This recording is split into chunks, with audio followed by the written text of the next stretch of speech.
ለምንድነው የምትወዳደሩት ከሌሎች ጋር? እናንተ ባላችሁ በመጠን መኖርን አትለምዱ። በመጠን ኑሩ። በመጠን የሚኖር ሰው አይጨነቅም። መጠኑን የሚያውቅ ሰው አይታወክም።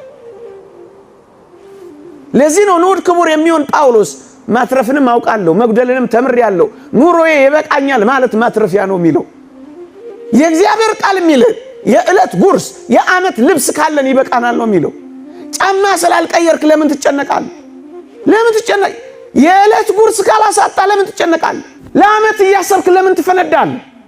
ምናምን ካልገነባው እያልክ ለምን ከሰውነት ተራ ትወጣለህ? ለምን ትሰርቃለህ? ለምን ታታልላለህ? በመጠን ብትኖር ግን ጸጥ ታደርገዋለህ የሚያውክህን ነገር በሙሉ።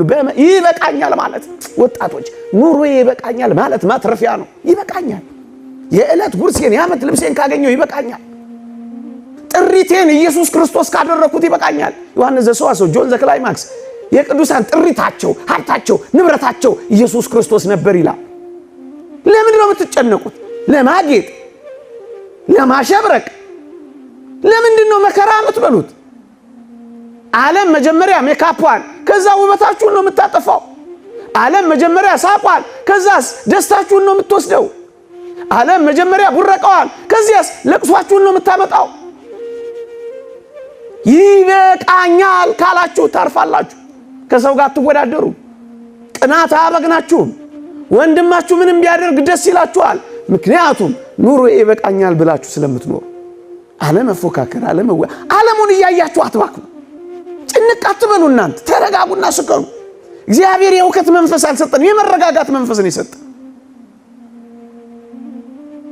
እየሌላችሁ እንዳላችሁ ይሰማችኋል። በዓለም ምኞት በአይን አምሮት አትቃጠሉ። ባላችሁ ነገር ክርስቲያን እንደመሆናችሁ ኩሩ። ባላችሁ ነገር አመስግኑ። በሌላችሁ ነገር አትጨነቁ። የሚያስፈልጋችሁ ከሆነ እግዚአብሔር በጊዜው ጊዜ ያደርገዋል ብላችሁ አስቡ። ስለ ትዳር በማሰብ እንዳይከብድባችሁ አትጨነቁ ነው የሚለው።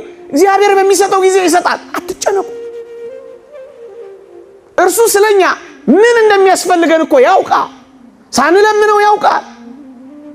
ሳንጠይቀው ይሰጠናል። ለምንድን ነው ተጨንቀን ከአእምሮ ውጭ ምን ሆነው? ለምንድን ነው ከመረጋጋት ምን ወጣው? በመጠን መኖርን መልመድ።